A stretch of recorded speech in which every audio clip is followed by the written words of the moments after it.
Okay, so I'm going to talk about like everybody's favorite topic. Actually, everybody's so obviously that would be my favorite topic, right? I always wanted my life to be in a Bollywood style, you know, slow motion bike, air like a park in the moody, you know, typical Bollywood types and imagination in life.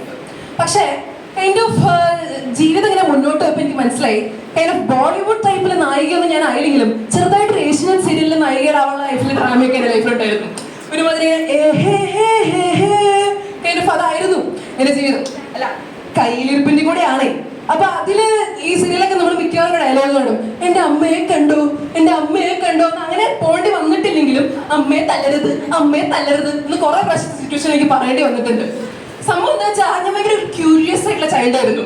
Curiosity കൂടി എന്ത് സംഭവിച്ചു വെച്ചാൽ like for example നമുക്ക് ഈ 6ാം ക്ലാസ്സിലൊക്കെ പഠിപ്പിക്കുമ്പോൾ ഈ 100 പോലീസിന്റെ നമ്പറാണ്, 101 ഫയർഫോഴ്സിന്റെ നമ്പറാണ്, 102 ആംബുലൻസ് അങ്ങനെയൊക്കെ മാറിപ്പോയി ക്ഷമിക്കണം. അപ്പൊ അങ്ങനെ പഠിപ്പിക്കുമല്ലോ. അപ്പോ ഞാൻ വിചാരിച്ചു ഇതൊക്കെ വിളിച്ചവർ ആക്ച്വലി എടുക്കുമെന്ന് ചെക്ക് ചെയ്യേണ്ട ഒരു ഭരണഘടനയുള്ള ഉത്തമ പൗരയായ എന്റെ കൂടി ഒരു ആവശ്യമാണെന്ന് മനസ്സിലാക്കി ഞാൻ എന്ത് ചെയ്തു, നമ്പർ എടുത്ത് വിളിച്ചു. ചുമ്മാ വിളിച്ചിട്ട് അത് വെക്കുകയാണെങ്കിൽ കുഴപ്പമില്ലായിരുന്നു. വിളിച്ചിട്ട് സിനിമയൊക്കെ കണ്ട് ഉഷാറിൽ അങ്ങനെ ഡ്രാമ അങ്ങനെ കലക്കി, സാർ ഞാൻ JB റോഡിലാണ് സാർ, പ്ലീസ് സാർ എന്നെ ഹെൽപ്പ് ചെയ്യുമോ സാർ, പ്ലീസ് സാർ, ഇത്ര ഓവറാക്കിയ സ്ഥിതിക്ക്. എന്നിട്ട് അവരെന്നെ തിരിച്ചു വിളിച്ചു. തിരിച്ചപ്പോൾ ഞാൻ എടുത്ത് അമ്മയാണ് ഫോൺ എടുത്തത്. എന്നിട്ട് അവരെ അമ്മയെ ഇങ്ങനെ അന്നെനിക്ക് 6 വയസ്സ് മാത്രം പ്രായമുള്ളതുകൊണ്ട് മോളെ മര്യാദയ്ക്ക് വളർത്തണം എന്നൊക്കെ പറഞ്ഞ് ഉപദേശിച്ച് അങ്ങനെ ചെറുതായി വിട്ടു. അത് കഴിഞ്ഞിട്ട് അമ്മയും ആ ഒരു ഉപദേശത്തിന്റെ ബാക്കി പത്രം എനിക്ക് മുദ്രയായി തന്നു. ഓക്കെ, അപ്പൊ അങ്ങനെയുള്ള കുറെ ക്യൂരിയോസിറ്റിയിലൂടെയാണ് ലൈഫ് കടന്നു പോയത്. അതായത് ഇങ്ങനെ പല ടൈപ്പ് ഓഫ് സോയിൽസിനെ പറ്റി പഠിപ്പിക്കുകയാണെങ്കിൽ ഗ്രൗണ്ടിൽ പോയി കളച്ചു കൊണ്ടുവരിക, എന്നിട്ട് ടീച്ചറെ നാട്ടു വാങ്ങുക, അങ്ങനെ എല്ലാ രീതിയിലുള്ള ക്യൂരിയോസിറ്റീസ് കുറച്ച് അധികമായിരുന്നു എനിക്ക്. അപ്പൊ അതൊക്കെ ഞാൻ വിചാരിച്ചു ക്യൂരിയോസിറ്റി കൊണ്ടൊന്നും കാര്യമില്ല, അത് വളരെ ഡേഞ്ചറസ് ആയിട്ടൊരു സംഭവമാണ്. അപ്പൊ നമുക്ക് കുറച്ച് ഒതുങ്ങാം, നമുക്ക് മാർക്കൊക്കെ വാങ്ങി വീട്ടുകാരെ ഇംപ്രസ് ചെയ്യാന്ന് വിചാരിച്ചു. അങ്ങനെ ഞാൻ പഠിച്ച് മാർക്ക് വാങ്ങാൻ ലക്ഷ്യത്തോടു കൂടി ഇപ്പോൾ നന്നായി പഠിക്കും, അതായത് ആത്മാർത്ഥമായി ഉൾക്കൊണ്ട് പഠിക്കും. അങ്ങനെ പഠിച്ച് എന്നാൽ എക്സാം ഹോളിൽ അങ്ങനെ എത്തുമ്പോൾ ചെറുതായിട്ട് ബ്ലാക്ക് ഔട്ടായി 1, 2, 3, 4, 5 അങ്ങനെ അത്രയല്ല, അത്യാവശ്യം മാർക്കൊക്കെ പോകും, അങ്ങനെ തിരിച്ചു വരും. അപ്പൊ ഞാൻ വിചാരിക്കും ശരി കുഴപ്പമില്ല, 50, 45 ഉണ്ടല്ലോ, എന്റെ മമ്മി ഇംപ്രസ് ആവും, ഗുഡ് മോളെ I'm proud of you എന്നൊക്കെ പറയുന്നത്.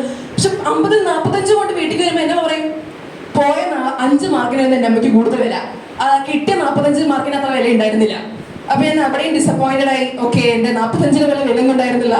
അപ്പൊ ഞാൻ വിചാരിച്ചു പോട്ടെ, സാരല്ല, എന്റെ ഫാമിലി ഭയങ്കര ആംബിഷ്യസ് ആയിരിക്കും, അതായത് നമ്മള് പെർഫെക്റ്റ് ആയിട്ടുള്ള മാർക്ക് സ്കോർ ചെയ്യാനായിരിക്കും എന്നെ മോട്ടിവേറ്റ് ചെയ്യുന്നുണ്ടാവുക എന്ന് ഞാൻ വിചാരിച്ചു.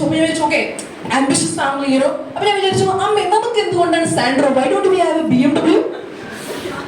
അപ്പൊ എന്റെ അമ്മയ്ക്ക് ഈ സാറ്റിസ്ഫാക്ഷൻ ഒന്നും തന്നില്ല. എന്റെ അമ്മ പറഞ്ഞു ലൈക്ക് മോളെ, ഈ ലോകത്തൊരു സൈക്കിൾ പോലും ഇല്ലാത്ത എത്ര പേരുണ്ട്, ഒരു നേരത്തെ ആഹാരം പോലും ഇല്ലാത്ത എത്ര പേരുണ്ട്, അമ്മയെ പാസ്സാവാത്ത എത്ര പേരുണ്ട്, ഇല്ല അതുമില്ല.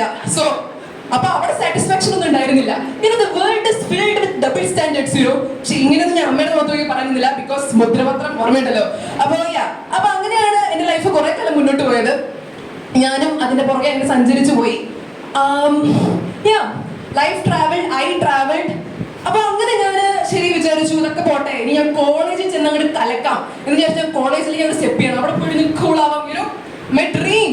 അപ്പൊ ഞാൻ കോളേജിൽ പോയി കലക്കാൻ വിചാരിച്ചപ്പോൾ കൂളാവാൻ ചെന്ന് എന്റെ കോളേജിൽ കൂള് വെക്കുന്ന കുറെ പിള്ളേരായിരുന്നു. അപ്പോൾ അവിടെയും ഒന്നും വർക്കൗട്ട് ആയില്ല. അപ്പോ കോളേജ് ലൈഫ് ട്രാജഡി ആയിരുന്നു. അതായത് 2 കൊല്ലത്തെ കോവിഡും അതുവരെ ഭയങ്കര ഇനാക്റ്റീവ് ലൈഫ് സ്റ്റൈൽ, പോരാത്തന്നെ PCOS എല്ലാം എനിക്ക് ഉണ്ടായിരുന്നു. അതുകൊണ്ട് തന്നെ I was got out of shape ആയിരുന്നു ഞാൻ ഫുള്ള്. അങ്ങനെയാണ് ഞാൻ കൂളാവാൻ ചെന്ന് കയറിയത്. ദ വേൾഡ് വിച്ച് ഓൺലി സീസ് your body, your beauty as A woman, I was like fuck it. അപ്പൊ അങ്ങനെയായിരുന്നു എന്റെ ലൈഫ്. അപ്പൊ അതിനകത്ത് കയറിയപ്പോഴും ആരും മൈൻഡൊന്നും ചെയ്യുന്നില്ല. അപ്പൊ ഞാൻ വിചാരിച്ചു ഇവിടെയും ഈ പറയുന്ന രീതിയിലും എനിക്ക് ഇവിടെയും സാറ്റിസ്ഫാക്ഷൻ കണ്ടെത്താൻ തോന്നുന്നില്ല. അപ്പൊ ഞാൻ ശരി ഇനിയിപ്പോ ഒന്നുമില്ല, ഭാരണമായിരുന്നത് സൂര്യാവാന്ന് കരുതി അങ്ങോട്ട് ജിമ്മിൽ അങ്ങോട്ട് ചേർന്നു. അവിടെ അങ്ങോട്ട് നിസ്സാരം അത്ര നിസ്സാരമൊന്നും ആയിരുന്നില്ല, നല്ലോണം കഷ്ടപ്പെട്ടിട്ടുണ്ട്. പക്ഷെ അവിടെയായിരുന്നു എനിക്ക് ഫൈനലി എന്റേതായിട്ടൊരു സാറ്റിസ്ഫാക്ഷനും കണ്ടെയ്ൻമെന്റും കണ്ടെത്താൻ പറ്റിയത്.